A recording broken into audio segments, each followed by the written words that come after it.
Blessed morning po sa ating lahat. Salamat po sa Panginoong Diyos na tayo po'y binigyan muli ng panibagong araw sa araw na ito. Salamat po sa Panginoon dahil tayo po'y nagkasama-sama muli sa araw na ito. Salamat po sa Panginoon dahil tayo po'y nakapag-worship kahapon. Talaga po tayo po'y na-uplift sa ating spiritual life at tayo po'y nakapagkita muli sa ating mga brother of Christ. Amen. And sister in Christ sa Panginoon. Amen. At talaga pong napakasarap talaga pag nasa church po eh.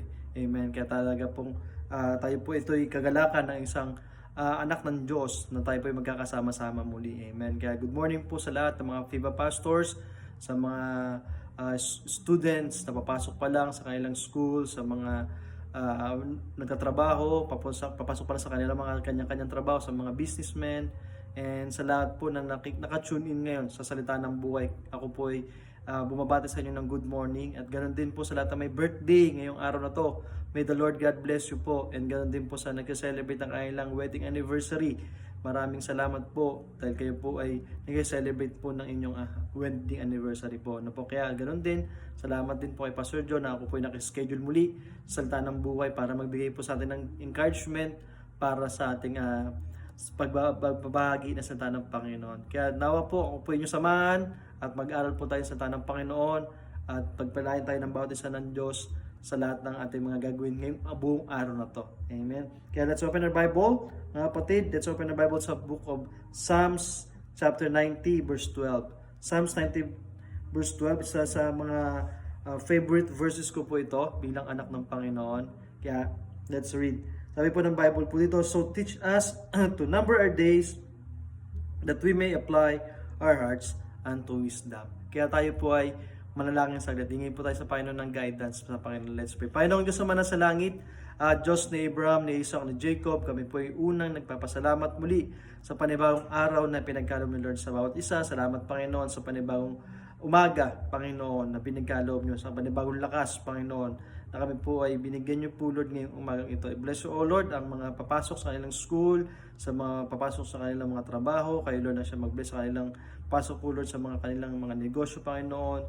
Kayo, Lord, na siya mangunat. Ganon din sa mga workers of the church na talagang mayroon silang mga Bible study, Bible school, na kailang gagawin po, Lord. Kay Lord ang siya mag-bless, Panginoon. Kaya Lord God, salamat, Panginoon, muli, Panginoon, sa opportunity na kami po ay mag-aaral po ng inyong salita sa salita ng buhay. Bless niyo, O Lord, Panginoon. Nanawa po, Panginoon, ang bansang Israel, ang lugar ng Jerusalem, ay bigyan niyo, Lord, sila ng kapayapaan palagi. Pinabalik ko po, salamat sa matamis sa ni Kristo Jesus, sa Mesaya ng Israel.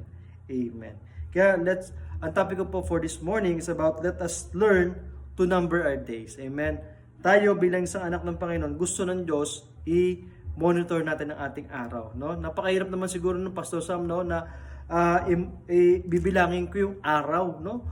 Every day is talagang kailangan natin bantayan ang mga araw natin, no? Kaya sabi kasi ng Bible, sabi ng author ng Book of Psalms chapter 90, no, pinapakita diyan na teach us, turuan natin ating sarili to number our days. Okay? Sa loob ng isang taon po, mga minamahal, we have 365 days. Tama po ba, mga minamahal, no? Sa lahat po na nakatunin ngayon, 365 days po ang ating sa isang taon natin. Sa loob po ng isang taon po, mayroong Sunday, okay, Sunday worship, at mayroon din Wednesday prayer meeting. At mayroon din, kung meron kayong prayer vigil na ginaganap nyo kung anong araw, especially dito kasi sa amin, ginaganap namin dito is Friday, prayer vigil. Okay po, no? Para masama plan natin, let's number of those things. How many Sundays in 1 year? There are 52 Sundays. Okay?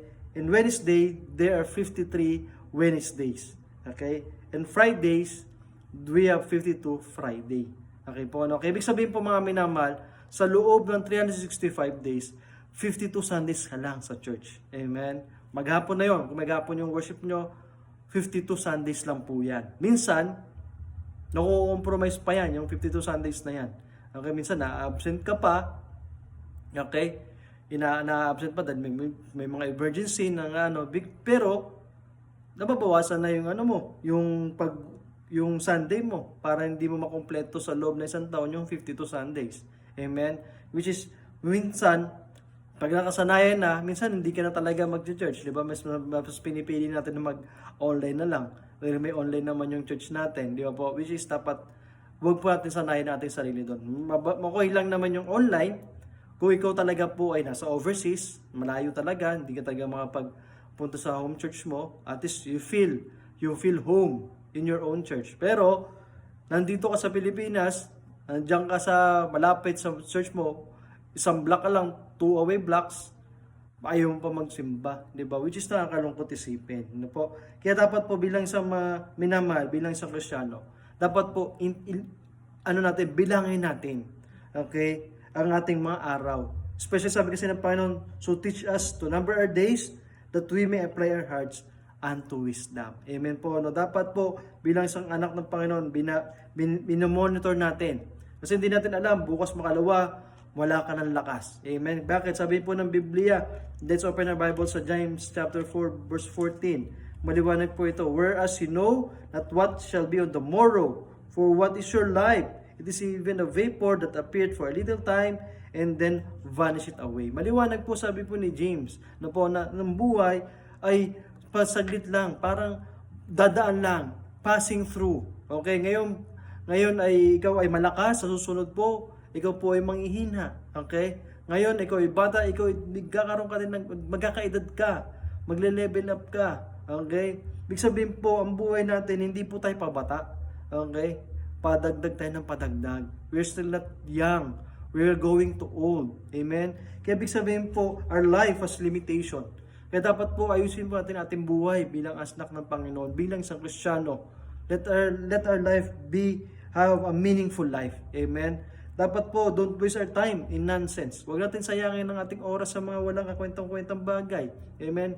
Yung makikipagtismisan, makikipag-away, makikipagbangayan, or something na ganyan, na hindi naman po nakaka-glorify sa Panginoon.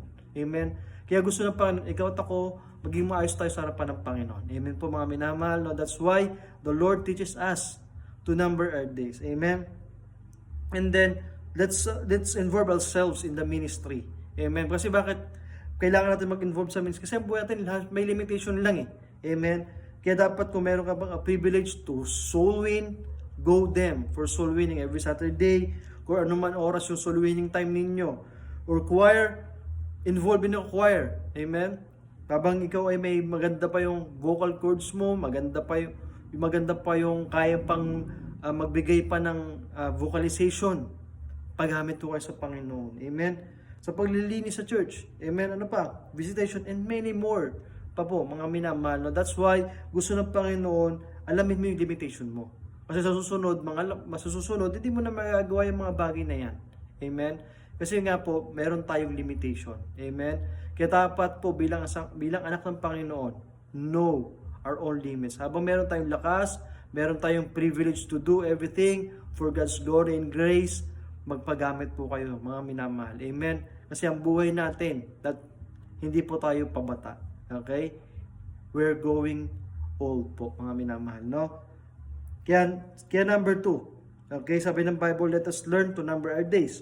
According sa Ephesians chapter 5, verse 16. Redeeming the time, because the days are evil.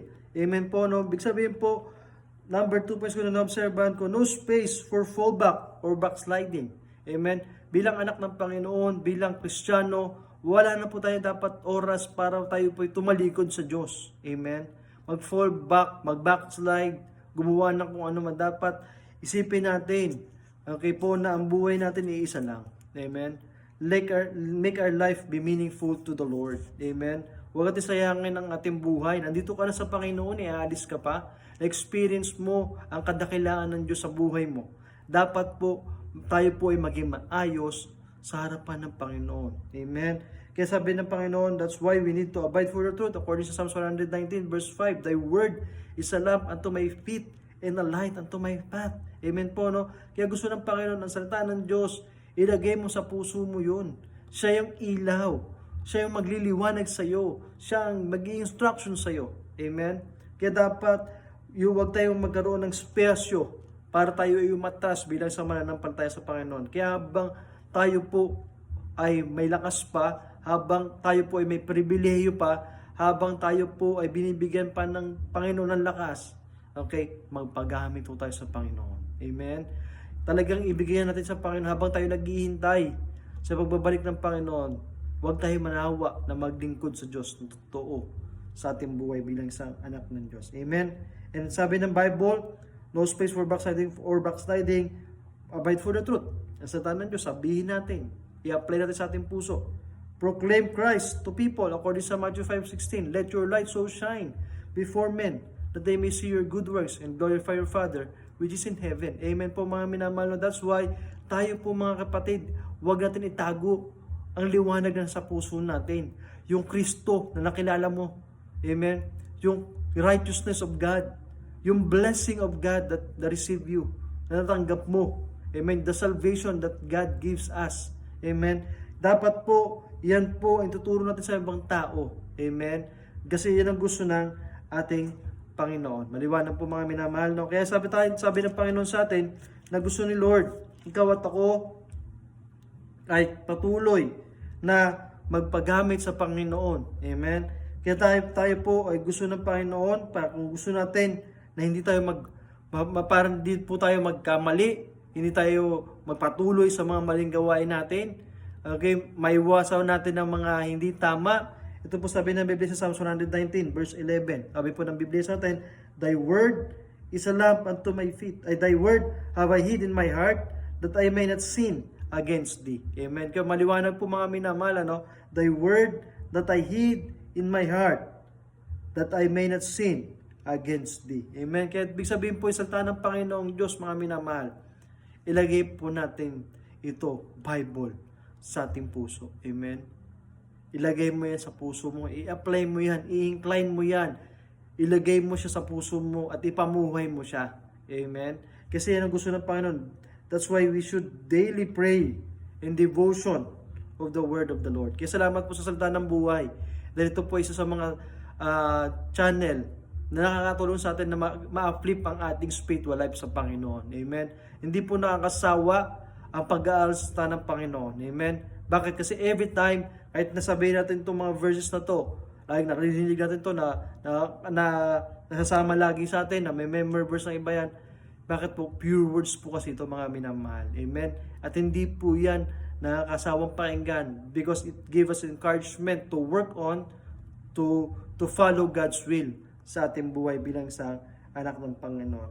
And lastly, according sa Proverbs chapter 22 verse 6, maliwanag po ito Sabi ng Biblia sa atin na bilang isang anak ng Panginoon, huwag natin sayangin ang ating araw. Let us learn to number our days. Sabi ng Biblia, train up a child in the way he should go. And when he is old, he will not depart from it. Amen. Kaya maliwanag po, sabi po ng Biblia sa atin, train our young ones to know Christ for the next generation. Amen. Dapat po, i-training natin ng ating mga kabataan sa church, yung mga bata, na habang bata pa lang, toddlers pa lang, or kaya sa Sunday school or Saturday class, may mga may mga leveling sila, di ba? Magkakahiwala yung toddlers, magkakahiwala yung mga graders, high school, okay, mga college, mga young pro. Kasi, para may address yung kanilang spiritual needs. Amen? Kaya talaga po tayo bilang isang anak ng Panginoon, gusto ng Panginoon, i-train natin sila. Amen? I-train natin sila habang sila po ay mga bata pa lamang. Amen? I-train natin sila habang sila po ay, habang hindi pa po sila na di nila namamalayan. Okay? Na ang mundo ay pasama ng pasama. Okay? Kaya dapat, habang bata pa sila, tayo ang magtuturo sa kanila kung ano yung tama. Okay? Ituro din natin kung ano yung mali na dapat hindi nila dapat gagawin. That's why we should train them. Na hindi dapat habang buhay, pag lumalaki, si mama lang lagi, o si papa lang lagi ang nagtatrabaho. Dapat habang dapat tumutulong sila maglinis ng bahay, magwalis, magligpit ng mga gamit, 'di ba? Hindi lang lagi magulang ang nagliligpit, 'di ba? Ng pinagkainan, 'di ba? Dapat habang bata, we should train them. Amen. Especially for the word of God. Dapat po habang bata, they encourage them to read the Bible, encourage them how to give to the Lord. Tama po ba mga minamahal? While they're young. Kasi habang sila po lumalaki, hindi po nila makakalimutan na magpapasalamat sila, ay salamat pala kay pastor na kami po ay kanyang tinuruan, na hindi po siya nananawa na magturo sa amin. Okay? Kaya dapat po habang po sila ay bata, Okay, turuan po natin. Okay? Habang po, kasi yan po yung ipapamana natin eh. Wala na po tayo. If ever man, wala na tayo dito sa mundong to. Okay? Pero may na-training po tayo. Amen? Sila po magpapatuloy ng ginawa natin sa biyaya ng Panginoon. That's why the young ones, we should train them.